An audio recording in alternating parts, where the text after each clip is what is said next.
because I don't feel like it. You can do what you want to I do what I want to do. do. All right, so we're live out there on YouTube. Welcome to Warrior Mindset.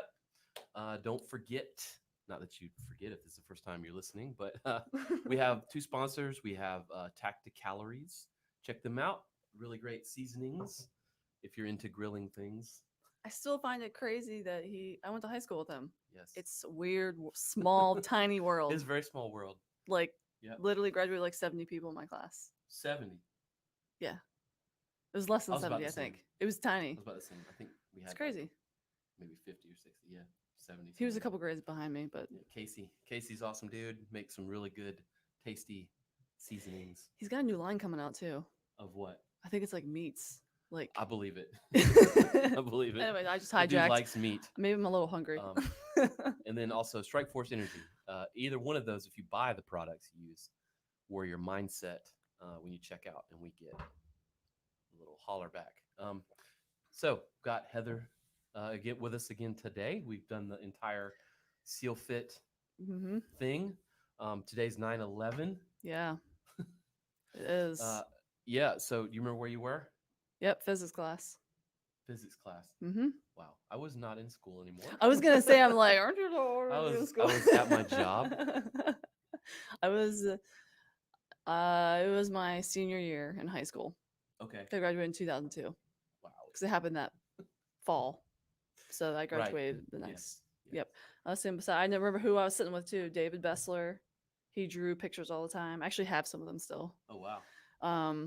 We all kind of hung out. Me and a bunch of dudes, which is kind of not surprising probably. Yeah, I was at work. You're at work. Yeah, and my boss had a TV, so oh man, we were in cable or whatever. We thought we were cool, but we were watching it unfold. And it was kind of like, what's going on? Yeah. Who is that? We were making all the assumptions about who it could be and stuff. Yeah. We just watched the whole thing unfold. My wife, actually, she was my wife then, still my wife now. Good job. Yeah. She was on an airplane coming home from Amsterdam. Oh, crazy! Was in the air, and they turned Landed it around and went back, and then she tells a story about when she was on the airplane, they didn't tell her what was going on. Oh yeah. They were just like, they were actually like, something's wrong with the plane. I'm like, that's probably worse if you're in the plane. Yeah, because you don't. Right. What's wrong with the plane? I want the plane to land. But, yeah. And so they. Oh wow. And she said they landed, and there was like, police and like clergy and stuff, and she was like, "What in the hell's going on?" Wow. And they were stuck in Amsterdam for like a week. Oh my. There were no. Yeah, I remember. There were no hotels, everything. nothing to stay in either. I think they slept in the airport one night, but. Yeah. Like, and now here I am. That's like, intense. Do I need to come? So I had a plan. They were get a going little to dinghy boat. Come they were going to come back to the continent. Yeah. And they were going to come into Canada. And I was like, I'll drive up to Canada. Yeah. And then it was like DC, and I was like, I'll drive up to DC. And then it was Atlanta. So I drove to Atlanta and picked them up. Dang, that's crazy. It was nuts. But my dumb ass, I was just sitting here working.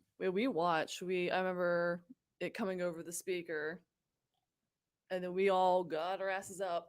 Wow. It went out because we didn't know what was going on because there was a plane that landed in Pennsylvania. That's right, and you weren't that far from it. I wasn't that far from it, so they were kind of freaking out, like, "Holy shit, a plane just crashed!" Actually right outside of where I went to undergrad. Wow. It was very close to that. So they were kind of nervous about another plane landing, but then we went back into the classroom and we turned on the TV. That's all we watched. The rest of the day was. Huh. We might have had other classes, but everyone was. It was too. Yeah. It was too unsettling to like focus. Yeah, I couldn't imagine being in like school or something. Yeah. Just me and a few other people, but wow. Even as like dumbass high schoolers, we were still like, holy shit, like this is intense. I was in school. This was elementary school. I was in school when the Challenger exploded. We were watching it in class. So I was actually in class, and we were like, that didn't end well. That was not good. Yeah. Wow. Yeah. So that was not the same as 9/11, but that was. I guess I'm even older. Do they do that in school now? You talk to your sons about watching the space shuttle? No. Well, no, but like.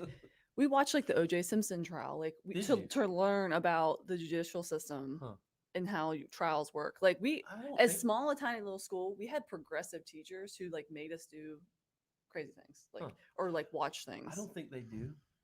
I feel like I feel like that'd be good to I don't know if they we're talk totally about going stuff. off track, but I No, mean, there's no track.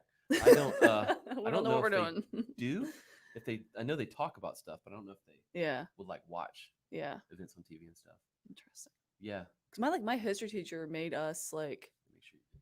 oh sorry, Oh, that's why. it keeps he's moving. It's not- Like he made us do like our taxes in history really class. Mr. Ullman, in he had a history class. farm. Yep. Well, often I find in He was small like, schools it's the history teacher that also does economics, yes, which is odd. he did. But maybe there's Really? something there. Doesn't Yeah, make any same for me sense. too. Math person doesn't make any sense. You'd think Anyway, it's 9/11. it is How 9/11. did we get? I don't know. All right, so this is just the 9/11 episode. Not that that means anything, but we're just gonna. Yeah. I've just got a bunch of subjects that have kind of triggered me in one way or another, and I wanted to go through them with you. Okay.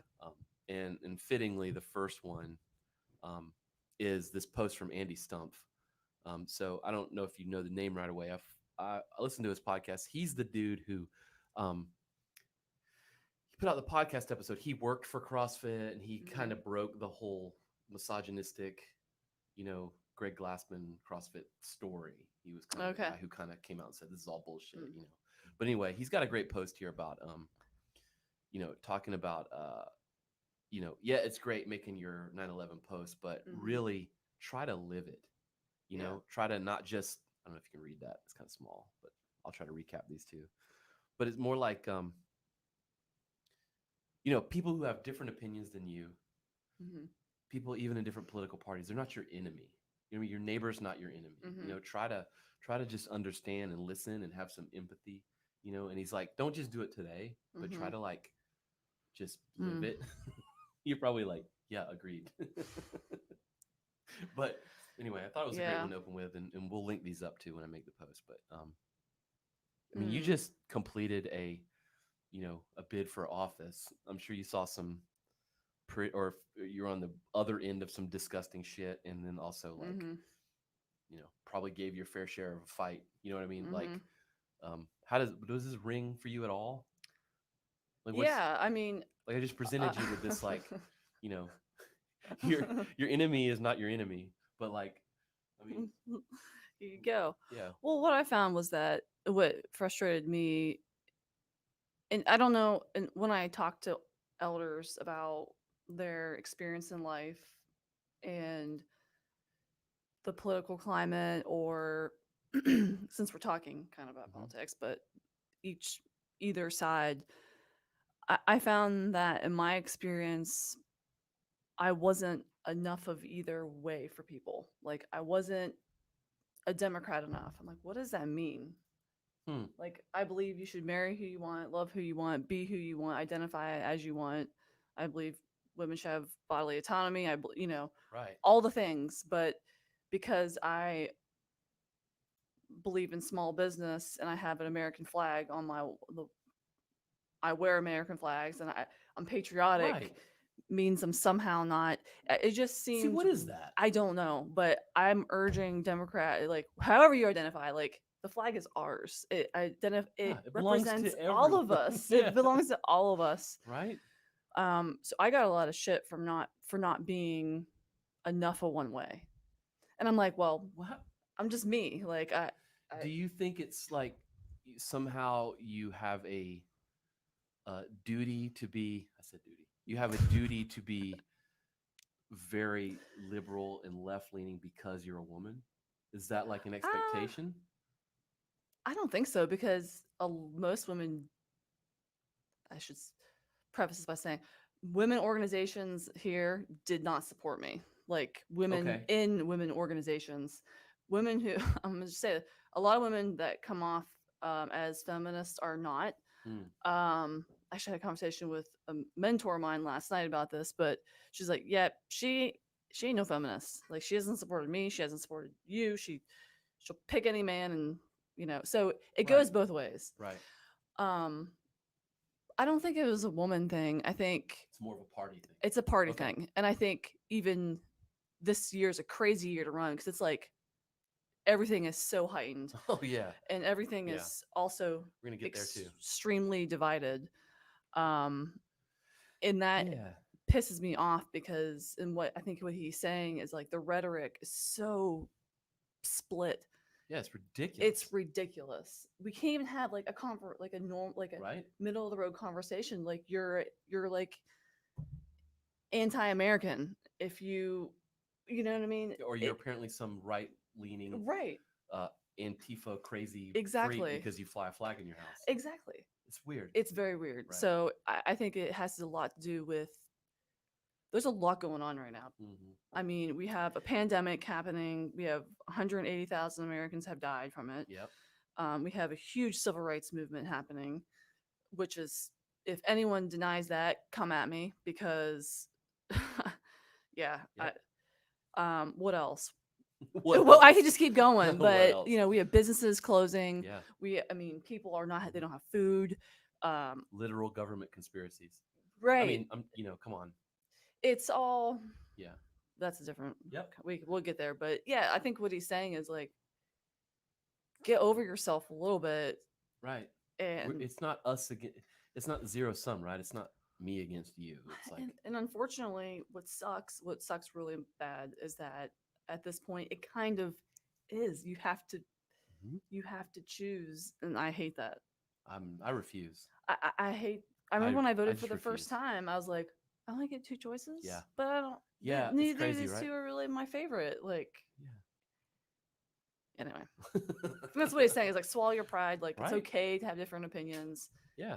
You can have your own opinions, but you can't have your own facts. Facts are facts. That's right. So get the fuck over right. that. That's right. That's right. I dig that. But you can have your own opinions, but you can't have your own facts. That's true. That's right. That's how I believe. All the science deniers. Still science, whether you I deny saw it a or license plate actually the other day. I'm like, I really want that. But on the top of the license plate here, it says "In God We Trust." I saw one in "Science We Trust." I was like, I want that. Yeah. All right, shifting gears here. So It's I've got a couple. Podcast. I've got a couple of posts here, right?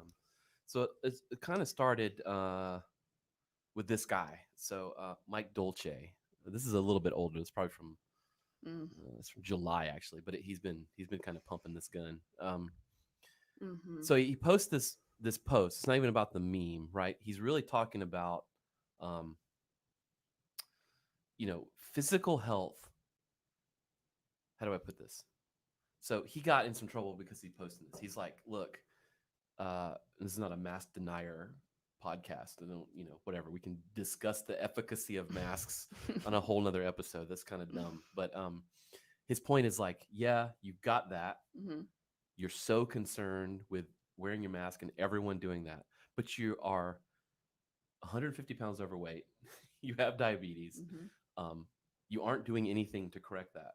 So you're kind of lying to yourself. Right. And and it's just like hundreds of people like went after him. Was like, how dare you say something like that about overweight people. Right. And even this is not part of this, but even like Jillian Michaels got in trouble for that. Right. She said something. I forget the exact thing, but it was more like we can look that one up too. But anyway, he's got this one, and then he's got this is one. I think this is the one he got in trouble for. You wear a mask, but don't exercise regularly. Eat well daily. Get bi-yearly checkups. I don't know about that one. That's kind of a bit much, but he's whatever. Manage your body weight. You smoke cigarettes. Act like a divisive turd. You are the problem. The worst type of science denier. Get your act together. It's a little strong, right? But I mean, where do you kind of fall on this in terms of well, here's some more evidence, right? Here's one. It's from Science Daily, right? Metabolic syndrome linked to worse outcomes for COVID-19 patients. Metabolic syndrome is a pretty scientifically nice way of saying you're fat, in my opinion, which is kind of funny. They have a different term for it. And there's another one, long-term outcomes of survivor epidemic, influenza A. And this whole one is about this is just about regular flu, that people who are healthy come out better in the end. Okay, so I've said a lot. You've said a lot. I think that's just scratching the surface. And I think that's a very superficial way to discuss what's happening. Yes, it's true. It's proven that if you're overweight, you have more likelihood of getting any kind of disease or virus or whatever. Right. But that's just scratching the surface. If you look at deeper down, I've talked to a ton of health professionals and social activists and people that are on the ground, and from what I've seen talking to people, is that targeted. I send this stuff to you all the time, but there's a reason why certain people are sick in this country. There's a Right. certain reason why people are in office, right? Independently wealthy, which happen to be typically older white men. Mm-hmm. The same way we have I'm higher tracking. death rates of tracking. We have higher death rates with black population, with minority population. Right. They have lower access to quality food. It's proven that if you have a lower education, you die earlier. It's proven that you die earlier. You're overweight. You're preconditioned to have diseases, and that goes into where money is put into our education system. It's based off a tax bracket. So if you're poor, you live in a shitty neighborhood, you go to a shit school, you get shit food, you're overweight, yada yada yada yada. So I think those posts are just scratching the surface. Yes, you're overweight, you could have a chance of Right. Well, dying. the guy sells diet plans. Right. Hey, So there you right up go. his target Right. alley. But if you go any further than that, you'll see whether we're talking about health, we're talking about quality of education, we're talking about quality of water. It depends on the color of your skin, your socioeconomic status. Um, Mm-hmm. it all goes off of that. Hmm. To be clear, though, on most social media, I try not to spend a lot of my time there, but you just can't help it. But most of the time, when I see somebody like reacting, and in that one, I kind of defended him. I went in. It was one of the ones I was like, I indulged in some Oh argument. gosh, Yeah, Gene. it was fun though, but I actually got into a little bit of a DM with him back and forth too, Oh, okay. like a direct message. It was really cool, but it was, and I looked at the profiles of the people being negative, and it was generally they look. I'm making assumptions. They look like middle class white women most of the time, Mm-hmm. and sometimes it was like clearly like desk jockey nerdy white dudes. Mm-hmm. I didn't really see a lot of like African American Mm-hmm. people being like, hey, like they're just not in Well, the they're they're not in the working. Well, they're conversation. probably working 3 jobs, and Yeah, they exactly. can't be sitting on Yeah, yeah. social media like these white chicks I'm at trying to home. say. I'm just kidding. I mean, Yeah, I'm but not a black that's woman, so I that's don't my know. point though. They're But not like, even in the conversation. well, honestly, I've been talking to plenty, and there's so much. I'm just anyway. I'll just say it. It's like, oh, I said preface everything, but like, they're so sick and tired of talking about this shit. Yeah, yeah. I mean, I got you. I mean, they're just like, figure it out, white people. Right. So you got a bunch of white, and yeah, what I agree, and let me know what you come up with, and we'll just do that. like the thing Right. is like, if you are a middle class person living in the United States and you have disposable income, and there's no reason why you should not be taking care of your health. You have access to food. It's the one thing you can control. It is the one thing you can control. That I have no tolerance for, and Mm-hmm. you know that. What I get mad about is the systemic, Mm-hmm. deep down issues and what was rooted in our country from the very beginning. Right. So I think again, like those posts just so blanketed that that's only targeting like one group of people. Like not everyone. It is. And that was me like 5 years ago. I was like, wow, Right. why doesn't everyone just take care of them? Like, oh wow, they literally can't even get fresh food because there's no grocery stores around them, and they don't have a car, and they Right. don't have Right.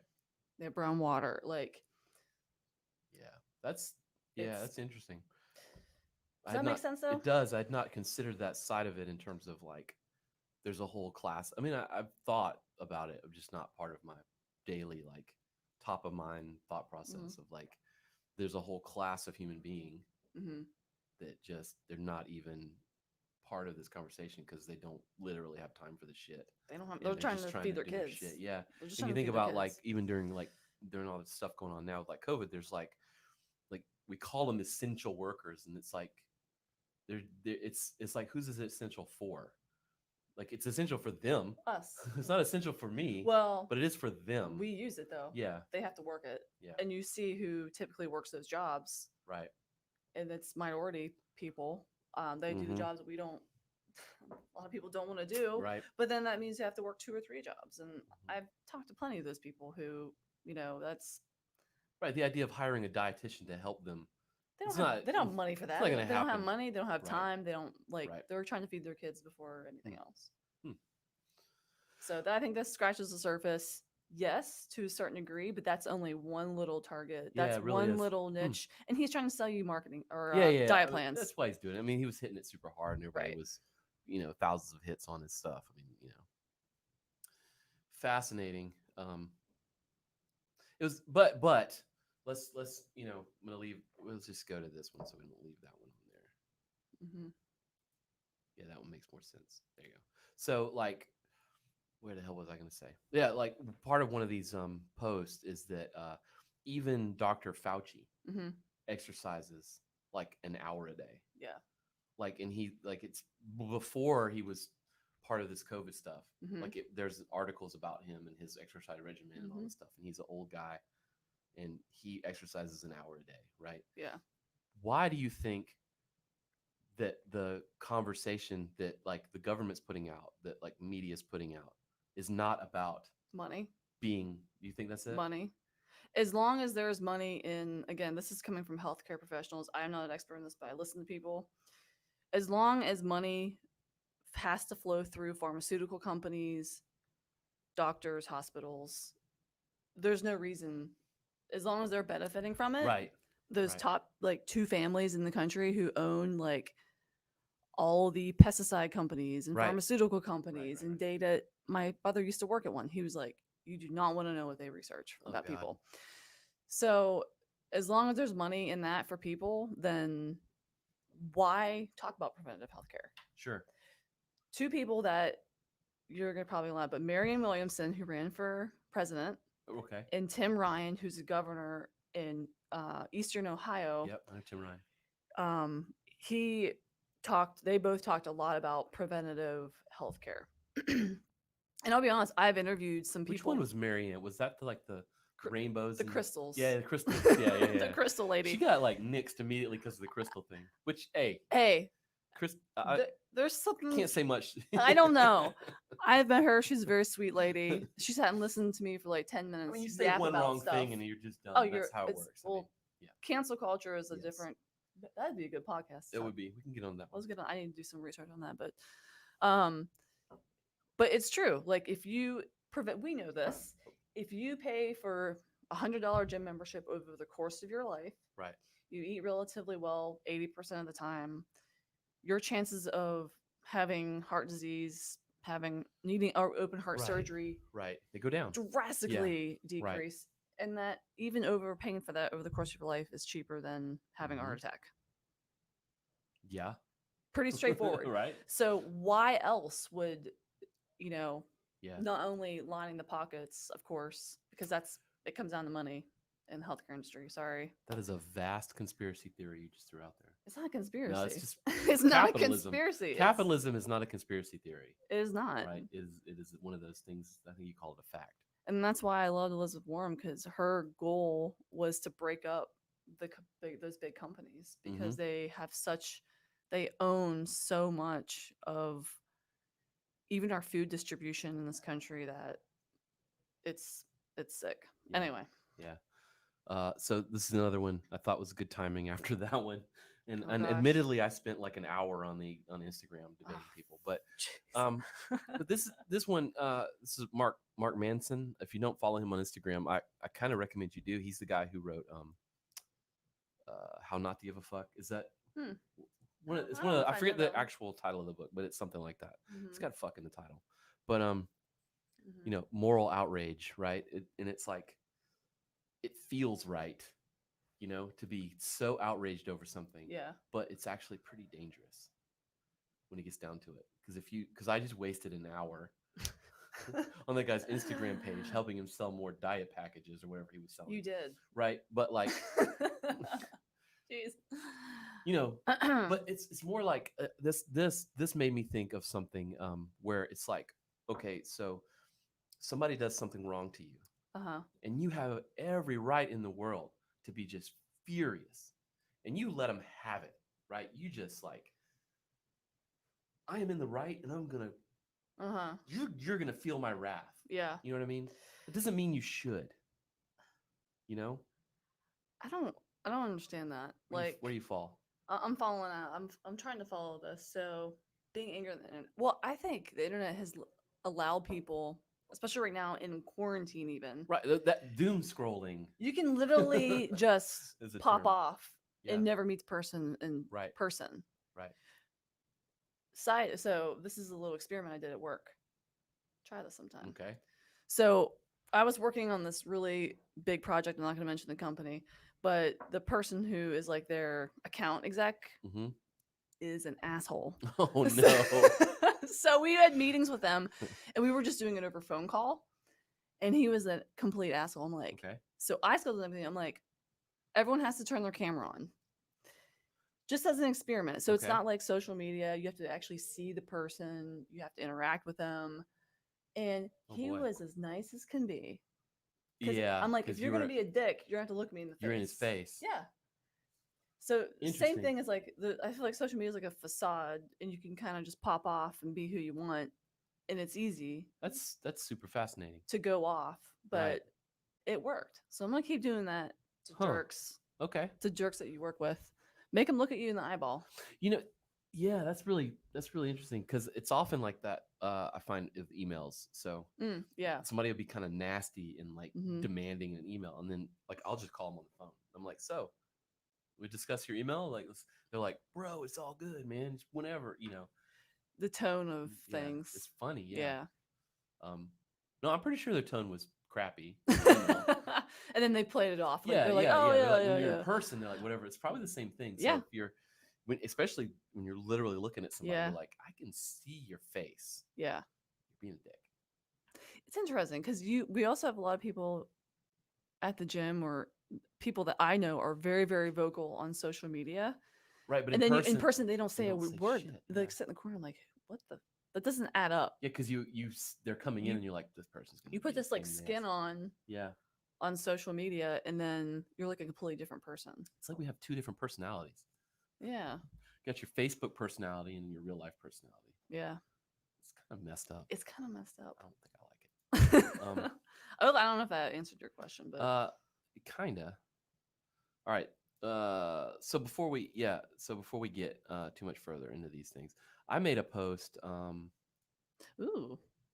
I got a little bit of. Oh gosh, I love that post so much. Oh yeah. So your lack of dedication is an insult to those that believe in you. So I posted this in the Warrior Mindset, and then I shared it myself, and got some interesting people saying positive things. But you probably don't know this, but there were 4 people that posted some really negative shit. Did you delete it? Yeah, well, yeah, I deleted it and I blocked them because I'm like, stay out of my shit. Like my personal page. If you want to do it on Warrior Mindset, I mean, I don't. That's go there and do it. That's fine. I'm not gonna have that dialogue. Yeah. Yeah, I'm not gonna delete your stuff there. But like, you know.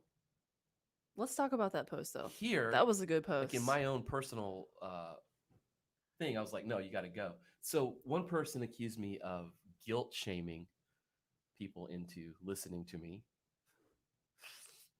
Wow. Yeah, and it was kind of along the same lines, the other 3. And I was like, really? Anyone that I know? They were take them out back. I don't know. I didn't know any of them, which was also kind of like jarring because I was like, I don't know who you are. Can you say that again? Your posts? Yeah. So let me pull it up here. Let me get this. Your lack. See it. Yeah, we need to see this. These people need to see this. So your lack of dedication is an insult to those that believe in you. See, when I saw that, what's your take? So when you have a mentor and you're a mentee, or what vice versa, you expect the same effort out of each other. You have expectations of your coach. Absolutely. And vice versa, right? It's not It's to me, that's how I see that, is like, if you have a coach, you have a mentor. I was thinking of my husband, but he can't coach me and it doesn't work out. Well, that's a different that's a different dynamic. Deeper psychological dialogue for husband and wife duos. Right. But when you have a coach, like, you expect just as much out of them as they expect out of you. Yeah. And I've demanded that of all my coaches. Right. And they've demanded a lot of me. Right. And it kind of, it has to be equal though, right? Like if I'm putting in more effort than my coach, which has happened before, I'm like, what the fuck? Like, well, yeah, come on, man. yeah. Like, Why are you constantly late? yeah, Yeah, shit like why are that. you late? Why are you Right. not doing, why aren't you doing what you're telling me to do? Right. Um, And Interesting. I saw that. I saw those comments from people, and maybe I shouldn't have deleted them and blocked them and stuff. Let people see them. I don't know. I just didn't want it on my own. Sure. I don't want Yeah. negativity on my social media footprint. I just don't want it. Because I sort of dedicate myself to positive. Mm-hmm. So I just don't want it there. But I saw that, and then I was like, man, I just feel bad for you that you haven't had an experience Mm-hmm. with a coach or a mentor that's positive.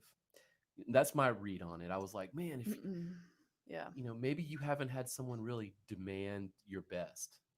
Yes. I was gonna say something very similar. They probably have never worked with someone that they probably quit.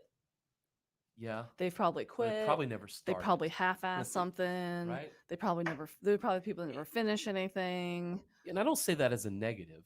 No. In terms of like, you didn't like my post, so you're probably a loser. That's not where I'm coming from. It's No, more like they, I feel bad. I'm like, I wanted to be like, well, give me a call. I'll coach you. Like, I will show you I don't know what if you it want means. to. I don't know if you But then want to do like, that. Nah, I don't I'll just think so. delete it. I don't think so.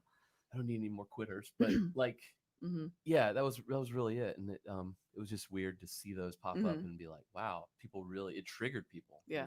Well, it triggered more people negatively than it did positively. Because you're calling people out on their shit. Yeah. And I also see this as, so you see it as a positive post. Yeah. So did I. Well, to me, like, and this is side note, but he tested me for my yellow belt on Sunday. Right, we're training martial arts together. Right. And sitting outside, I thought, how long have you been trying to get me to do karate? Like a year, 2 years? 3 years, yeah. And I was like, I don't know, like, yeah.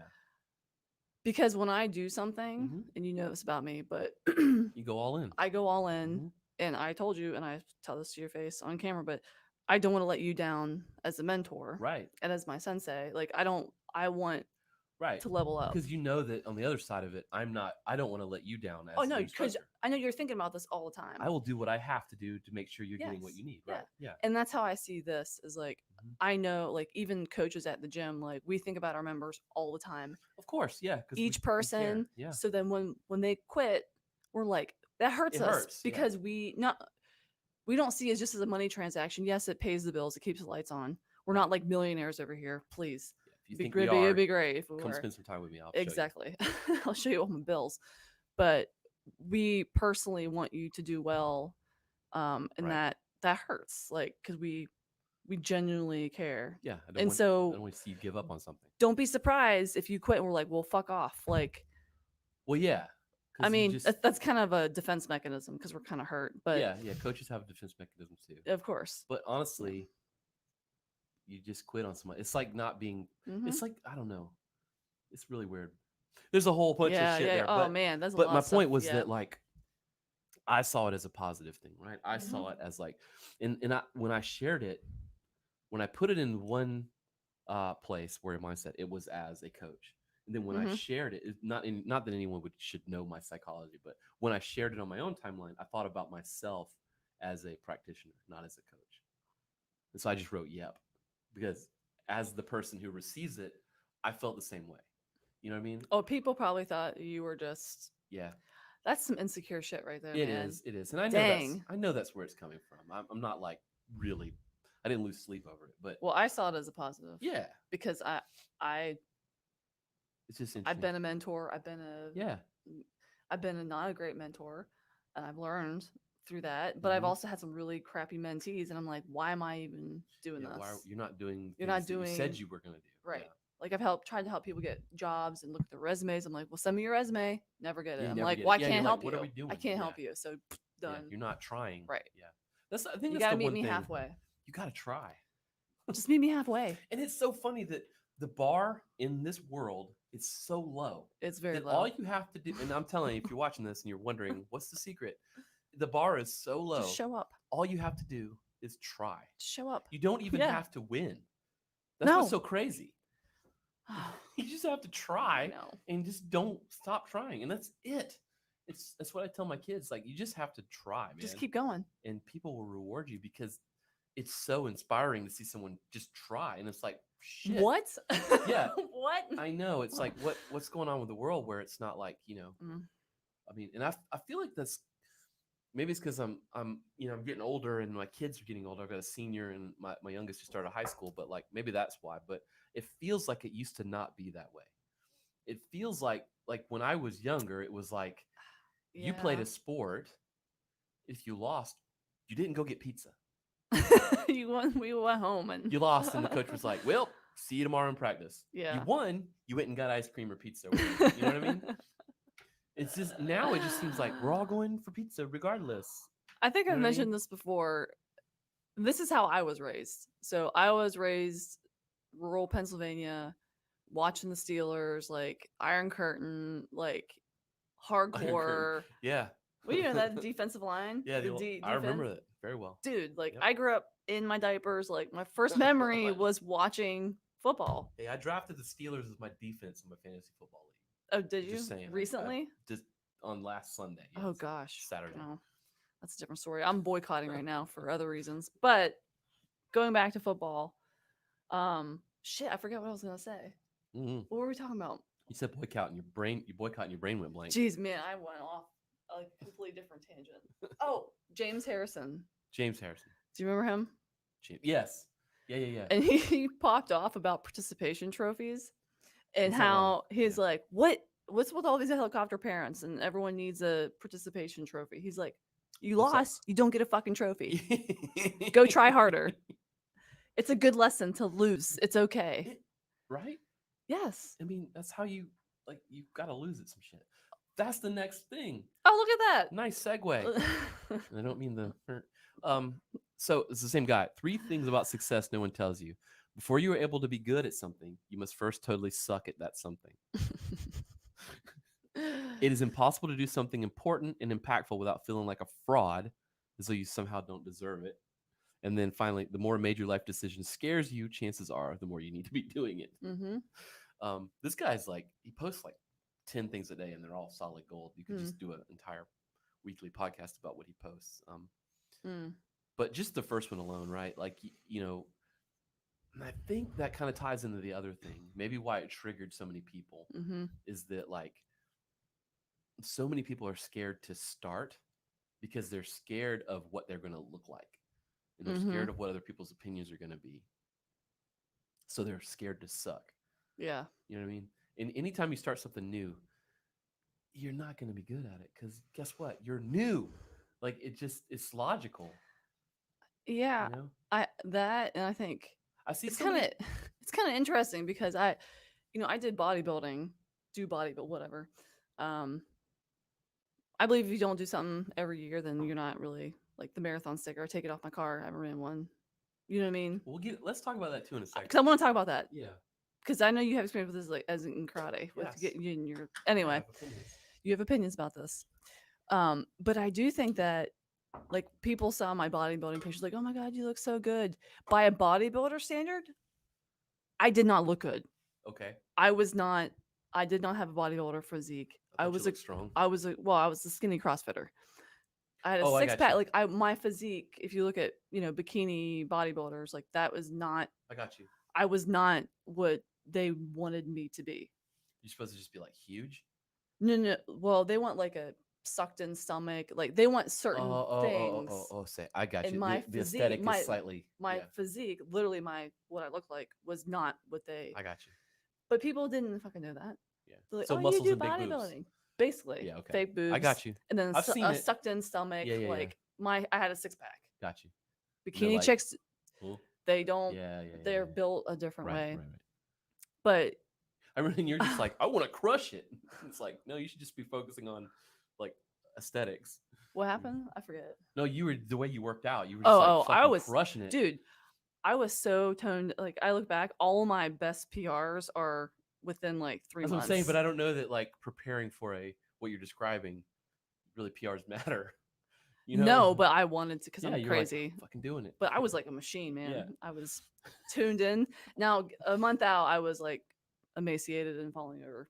I was hungry, but Yeah. 3 months before that, I was You fucking were killing tuned it. in. I tried to work out with you a few times. It was hard to keep up. Sorry, I interrupted you with the workout. No, but I did it, Mm-hmm. and I think people they're like, "Oh my god, you look so good." I'm Right. like, I could never think of myself doing I was anything like, like that. And it's like, you totally you can could. do that. Just make it Right. You just yours. have to Like do what you're going to do. I just did it my way, Right. and I knew I wasn't gonna win. I didn't win. I got third place out of 3 people, so it doesn't matter. I don't know. Like, but I did it, and I could do it again if I wanted to, Right. because that what I learned through that is not like winning at bodybuilding, but it was the process. Like, I got you. Yeah, yeah. does that make sense? No, it's the mental I was process of winning at that, how to not prepare, how to do it, I then how to didn't do it again. I didn't care about winning. Right. And people were like, "You're gonna win." I'm like, I don't look like anything like them, so I'm not gonna win. Got you. I knew that, Got you. It's but the I journey. wasn't doing it to win. It's the journey. It's all in life. That's some deep shit. Is it? I don't know if it's deep or not. So let's Okay, yeah. let's get Go. back to this thing where you say that, like, what you say it. You say what you were thinking I don't know, what was I saying? about, like, take starting your something? marathon, for example. Like, Oh yeah, that. you run one or multiple. I've run a full one. I've run probably 20 half marathons Yikes. just through like training and shit. Well, that's true. But you said something once about, like, you would never keep the marathon sticker on your car unless you ran another one. Mhm. So what's the mentality behind that statement? You can do something. And I don't disagree with you. I just Yeah. You can do something once, and then to me, it's like your ethos. So it's like you could have run a marathon and be 400 pounds. You're not. Are you a right. marathoner still? Probably not. Oh, like at one point, and then Yeah. Like to me, like the same way I took my campaign sticker off my car. Really? Yeah, You did? I did. Huh. I'm hardcore, man. Like I'm like, Okay. take it off. And other Right. people I still see stickers Right. on people's cars. I'm like, no, I'm not. I'll put it back on when I'm running. But like I'm hardcore. I'm hardcore. That is a little hardcore. But anything like I don't know. Like I just think that you have to like live it. Right. Do you know what I mean? Mhm. And Yeah. I mean, I understand. I think I understand the symbolism. So you're like, don't constantly celebrate something you did a long time ago. It's sort of like if you're 55 years old and you're like, back when I was a high school quarterback, I was. Gosh, that's and it's sort of yes. I think it's kind of where you're going with it. When people do that to me, mansplain me, like, well, I played football in high school. I'm like, I played 4 years of collegiate volleyball. Shut the fuck up. Like, I get people tell me that, like, I played in high school. I'm like, but you don't have a chip on your shoulder, though. Shut up. Who, me? Oh my god, I'm just a little bit. But they do. They're whatever drives you. They're stuck back in. That's why you like Goggins so much. Oh, I love David Goggins. God, I think you guys. His chip is a little different, but you both carry the. Oh, I got a chip on my shoulder. You carry the weight, but get over yourself. Like you played in high school, right? You still not playing quarterback. You're not an athlete anymore. Like you at your heart probably are an athlete, but right, you got to keep doing it. Does that make sense? Am I being too hardcore? No. But so this ties into. I think we talked a little bit about it, but it's worth it for the show and for me to have on the record. But like, let's take martial arts. You started your martial arts journey, right? So I have second-degree black belt, and I have lots of friends who do and all this stuff. I'm a yellow belt. So in the jiu-jitsu world, there is I don't want to just speak for all of jiu-jitsu because that would be stupid to do that for anything, but I'm going to just generalize and say that in the jiu-jitsu world, there is a concept that you get your black belt. In order to continue to wear that black belt, you need to be able to do all the things that a black belt should do. But then I would say in other martial arts. What about karate? It kind of goes both ways. I mean, there's give jiu-jitsu time, it'll get there. Yeah.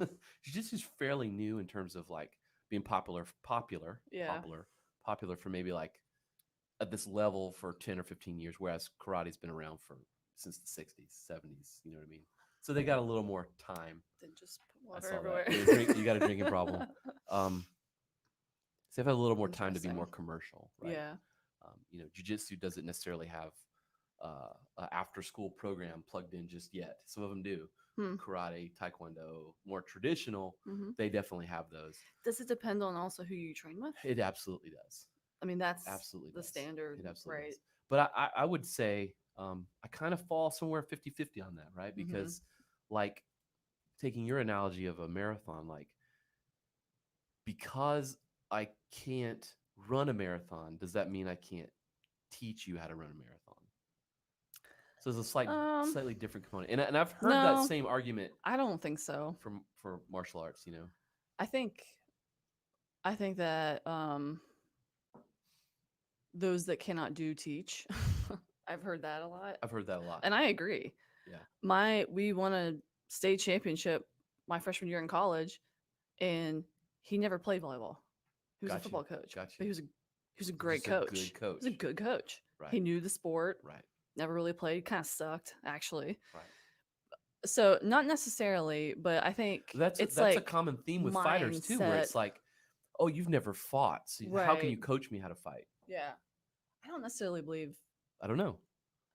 I think I was coming more from like like a self person. Like Yeah, I believe people can coach me that have never done it before. Like right. I believe that. As long as you believe in them Right. and they're living the life of the things that they're preaching you, Mm-hmm. right? I think goes into Yeah. your statement of the Yeah. the 20.6 stickers or whatever the stick number is. But yeah, those annoy me too. But That's like a self thing. yeah, yeah, yeah, yeah. Like It's more like a selfie. it's also like It's your to marathon me selfie. when you're like caught up on pastimes, and this is just my opinion, but there's so much more that you can do. Yeah, yeah, yeah, yeah. I'm like, Why are you stopped? what else do you You've want? stopped. Yeah, Yeah. that was it. That was the pinnacle Yeah. for you. Mm-hmm. I'm like, there's so much more to life. Yeah, why'd you quit? Why'd you quit? Like, keep going. Do other Right. things. Keep running or whatever. I agree. That's Okay. more of where I was coming from. Yeah, no, I got you. I got you. I got you absolutely. Let's see. This one's cool. This is a cool thought. Come back, come back, come back. Oh, so it's showing it on the screen too? Yeah. Oh, that's cool. I'm trying to be clever. Man. So this one's cool. This guy Paul Sharp. When scientists began measuring the experts' supposedly superior powers with psychometric tests, I don't know what the hell a psychometric test is. No superiority was found, not even IQ. Differences between experts and less proficient individuals nearly always reflect attributes required by the experts during their lengthy training. Mm-hmm. I think that's beautiful. Iron sharpens iron. Yeah, like just because you're an expert in something, it doesn't mean like you're some kind of savant genius in it. It's just that you've done it a long time. Well, I thought it was interesting.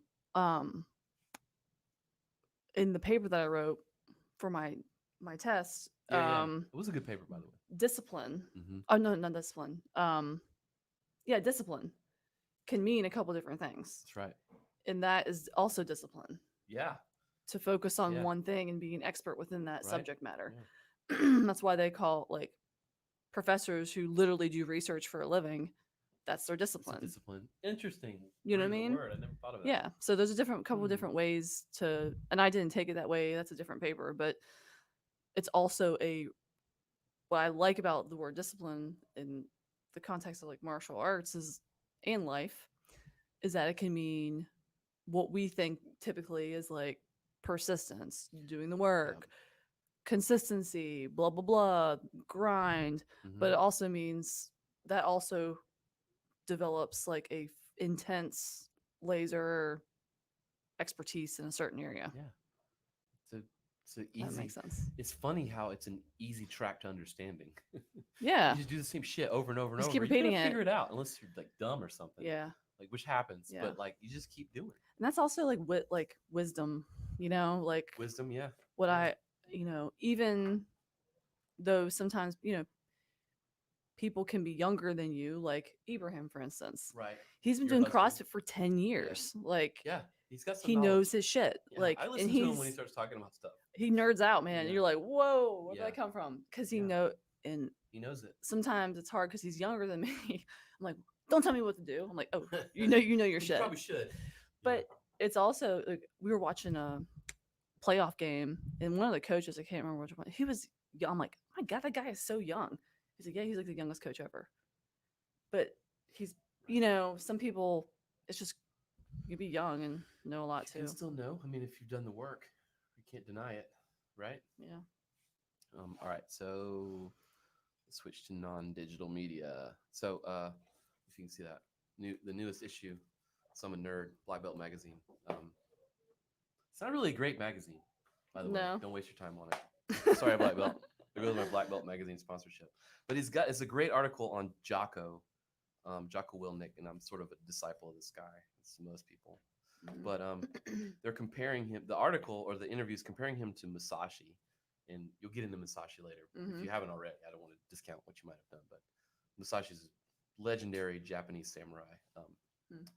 So they're kind of comparing him. So, but along the same lines, so most of us cannot begin to understand some of the observations that you made during war. So if you don't know Jocko, he's a Navy SEAL. He ran operations in Iraq for the SEALs. In that place of chaos, how do people get a hold of their emotions and direct themselves with focus? So his answer, and I'll ask you the same question. So in times of stress or competition or whatever it is, how do you keep focus? What's something you do? Or even maybe you're about to get in an argument with your husband or your kid or whatever. Like, what do you do to sort of keep focus and whatever? And he says he coaches people. He says literally step back, like physically, like put your hands in your pockets, take a deep breath, walk around in a circle. That's not bad advice. But what about you? I mean, dang. I think about myself. I feel kind of lame even answering that based off of him talking about war. Well, yeah, that's the thing. I mean, like, don't compare yourself to I this know, guy. I'm like, I can't even like begin to. He's the grand wizard of war shit. Exactly. Yeah. I'm like, damn. Like, can you? I mean, literally nerves of steel. I mean, these people who fight that have to lead, and anyway. Yeah, I mean, I like to consult people. Like I'm a crowdsourcer. Interesting. So am I. I like to ask. I like to ask a bunch of people and then determine what I want to say. It pisses a lot of people off, especially like during my campaign. I'd be like, "Well, I'm gonna talk to this person, this person." I'm like, what the hell? Like, why you gotta talk to these people? So you already talked to me. Yeah, you should have enough info. Right. Right. And I'm like, get over yourself. Like, you don't know everything. So I like to talk to different people, get different inputs. Politics. I guess that's not how I work, but yeah, they've annoyed me. I do that too. I don't know if you have this problem as well, but I do that. Actually, I I think I've talked to you about the issue I'm sort of contemplating right now. But I've gone to several people, and I always want to temper it though. I'm very careful about not seeming like or indulging in gossip. Yeah. At the same time, I don't know if that ever enters your brain. Yeah, yeah. Where you're just like, am I just doing this to make myself feel better? Right. Because I'm gossiping, and I always try to run it through that filter first, to make sure. Definitely. And I'm like, ooh, if I am, I'm like, ooh, I should shut the hell up. But, well, I tend to like not talk to a lot of people about stuff. Like I'll talk to you, I'll talk to Eve, like right. Just a handful of people about stuff to bounce it off of or bitch about or whatever. But yeah, I do feel guilty sometimes about talking about stuff. So I'm like, oh, why are you complaining about that? Does it really matter? Does it? Yeah. Do you know what I mean? Yep. Like, yep. Yeah. Often it's just like, if I'm talking about someone, I want to make sure it's rooted in like taking care of that person, making sure that person's not making mistakes or whatever. If I'm charged with helping them not make mistakes, right? If it's about myself, I don't give a shit. It's like, I either do it or don't. But usually, if you have problems, it's not just yourself. It's involving someone else. That's a good thing. I mean, one thing that we've tried to do, like at the house, with your spouse or partner, that has kind of helped is like creating that physical boundary a little bit. Yeah. Like only talk about finances like in the office or whatever that means to like create some. Right. There's a sense of like psyche when you have different spaces. Kind of like, you have an office at home. Yeah. You shut the damn door, then you're done for the day. You get up, you get dressed, physical... make your bed, you go somewhere else. Right. Yeah, because in the same article here, he talks about detaching, and I never understood what he meant by that in his book until I read this article, which was interesting. So, he's talking about Musashi said, "Understand the harm and benefit in everything. Learn to see everything accurately. Become aware of what is not obvious."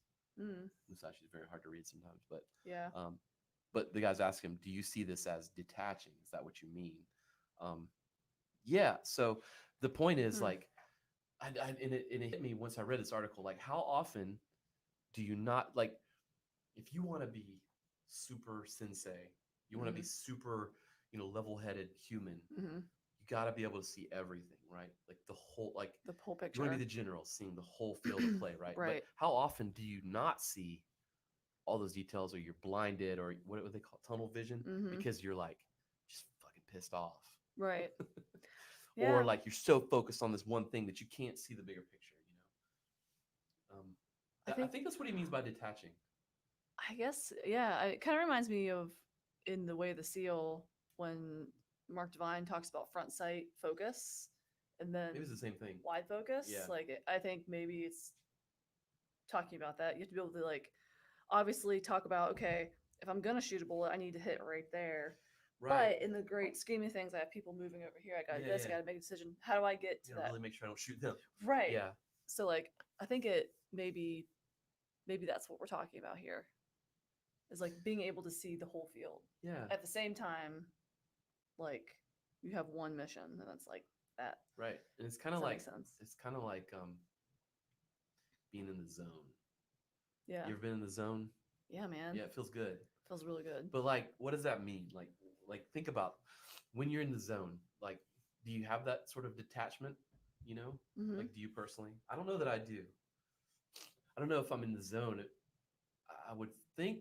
I think back to when I feel like I'm in the zone. Mm-hmm. It's usually because I'm like super focused on one detail.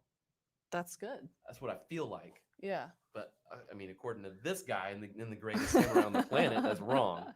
I don't know. I feel like when I'm in the in the middle of a workout or even at work when I'm doing stuff and I'm like, I look up and 2 hours have gone by. I'm like, man, I just got a shit ton of stuff done, and I'm feeling good. Like I'm just making things happen, and I think like in the zone is like you're trusting your intuitions. You're actually the best way I can describe this, in my opinion, is playing volleyball. If you have to think about what you need to do next, you're already too late because the ball's flying at your face at 70 miles an hour. You can be like, am I going to do this or do this? Yeah. That's why you practice. You have the discipline to be able to react in those times you get a split second. Right. And if you don't react, you're done. Screwed. Interesting. Right? Same with war. I mean, shit, you don't have a... Yeah, well, these guys, they literally die. Yeah. I'm talking about a volleyball here, but... It's the same... that makes sense. It's a different side of the same coin, though. Yeah. Honestly.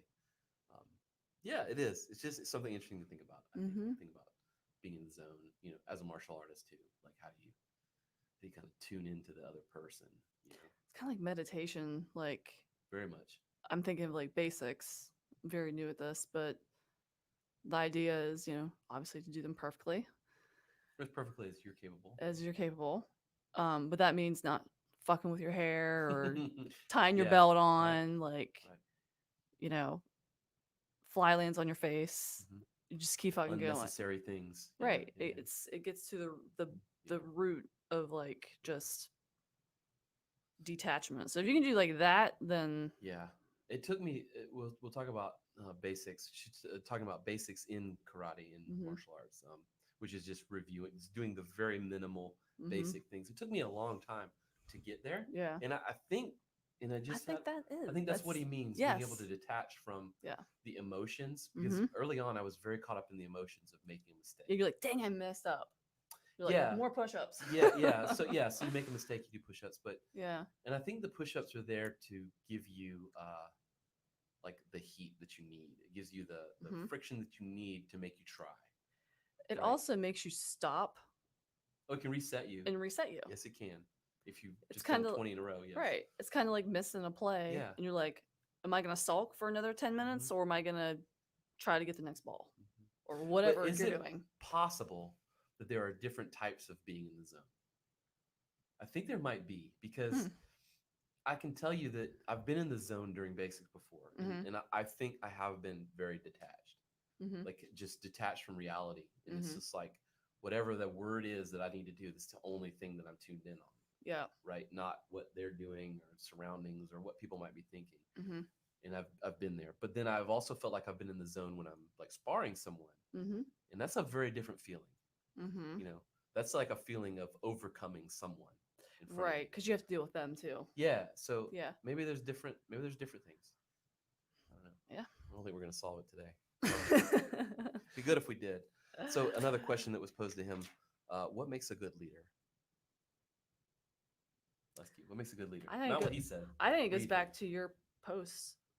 I mean, you expect as much out of your. Got you. You want the best for them, Right. but that's also the best that you can do, if that makes sense. Yep, it does.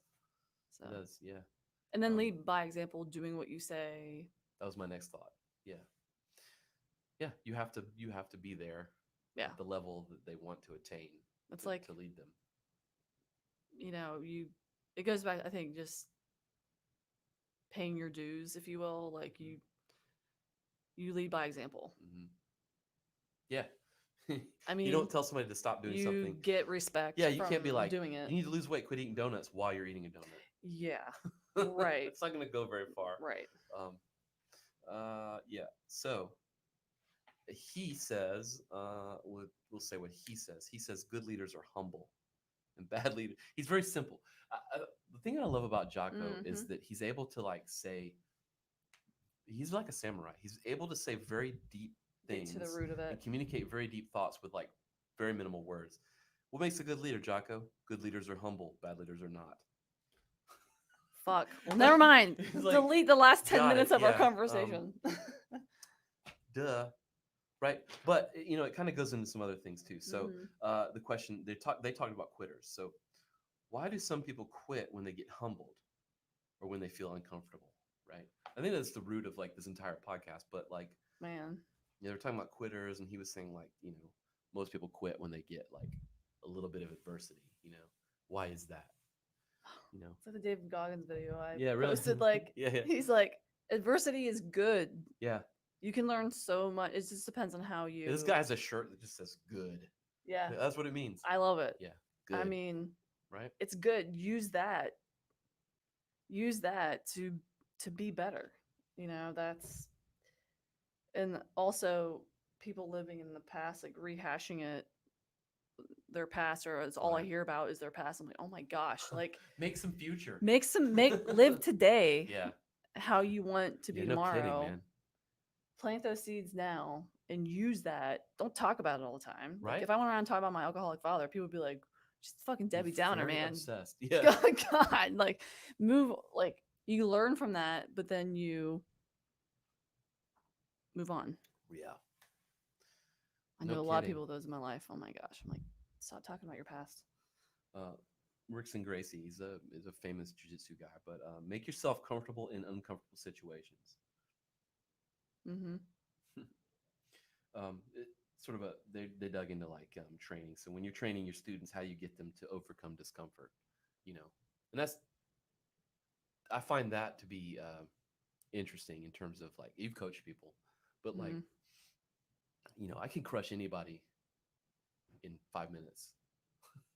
You know what I mean? Oh yeah. Like I can crush your soul as a coach, or yeah. as someone who's, giving a test or training you in something. I could beat you up and choke you out, or I could like make you do something that hurts you so bad that you just give up. But that seems like a cop out, like it gives you the way out. Like the true test is to just give that person the right amount that they can handle. Yeah. You know what I mean?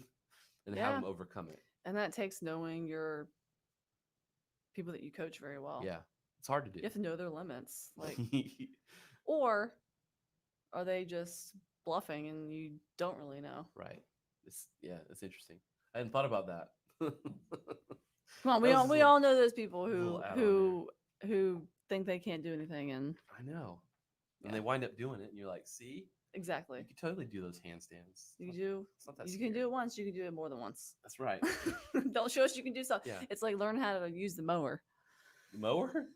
Yeah, like growing up, like I start crank the mower on. Like mom's like, okay, good, you know how to use it. That means you can mow the lawn. I was like, dang it. So once you show people, you just wanted to crank it. You see someone do a handstand punch, you're like, great, now I'll do 50 more of those.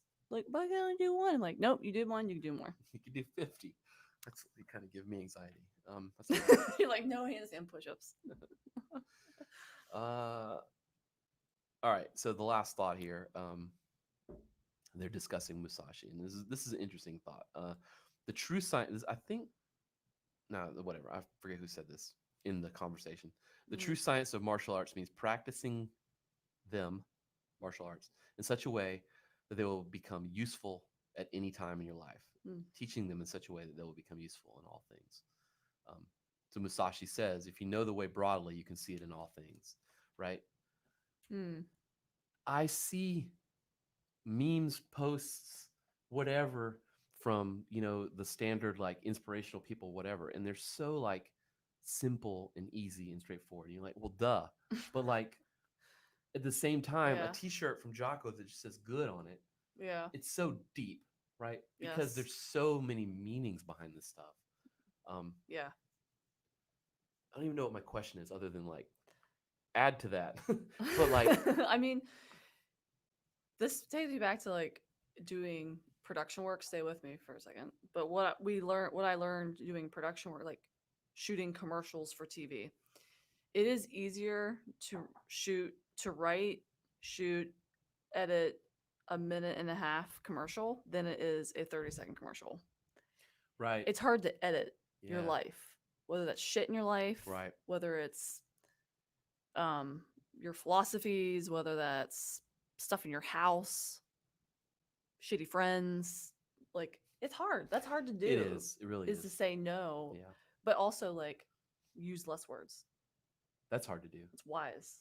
It can Wisdom. Be. Yeah. To me, it's like you start with like a barrel of things, and then you come down to good one word. That is the and way. You're like, dang. Yeah, this is the way. Yeah. But it's also like martial arts, whatever. But what is your medium for learning? You know what I mean? What is your medium for getting to that point? I think that's what a lot of people in life miss. And I found it through martial arts. But like, how do you get there?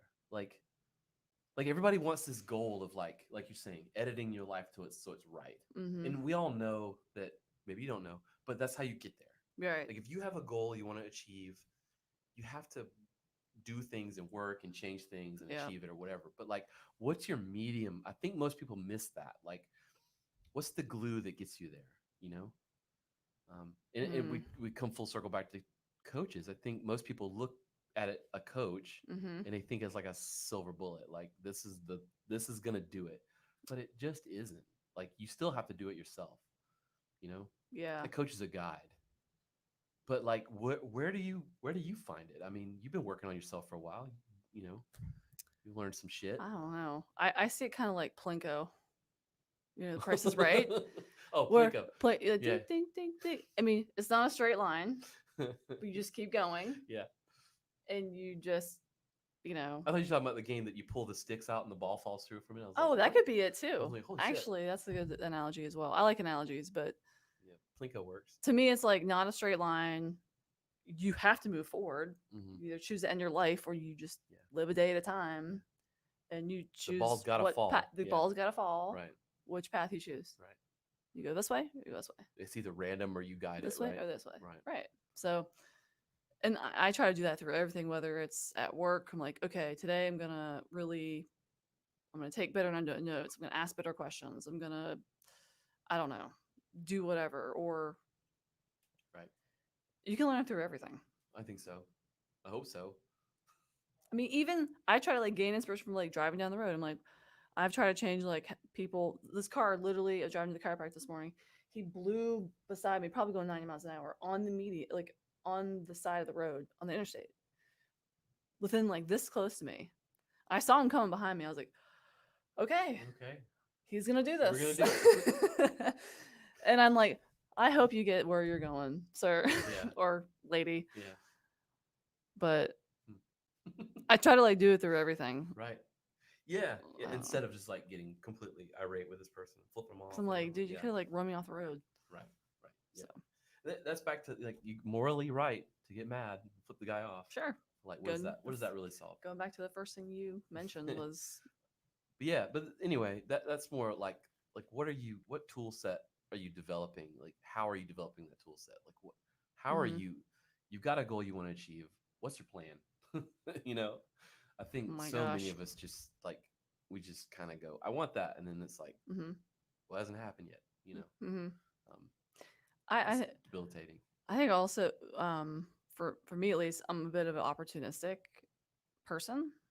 You And have to be to me, and I just mean that like I'm open to doing different things. right. Like I was like, okay, I'm gonna try bodybuilding. That was fun. Yeah, Like I might do it it again. got you somewhere. It got me somewhere. Right. It got me in great shape. Mm-hmm. I look great. Mm-hmm. I knew discipline. Like I learned a lot through that Mm-hmm. process. Um, or like I want to run a marathon. I'm like, okay, I'm gonna be a really good runner, and I'm still a good runner. You know. Yeah. So like you learn things through that. I'm like, okay, well now let's add this level. Let's Right. add this. Yeah. To me, it's like becoming a well-rounded person Right. in a way. Right. I agree. If that makes sense. No, it does. Absolutely. Just like I'm like, let's do it. Let's Mhm. see how far this will take me. I don't know. I'm Just like, sure at some point I'll hit limitations with my physical ability or sure. whatever, but why not? Yeah. Go for it. Don't be afraid.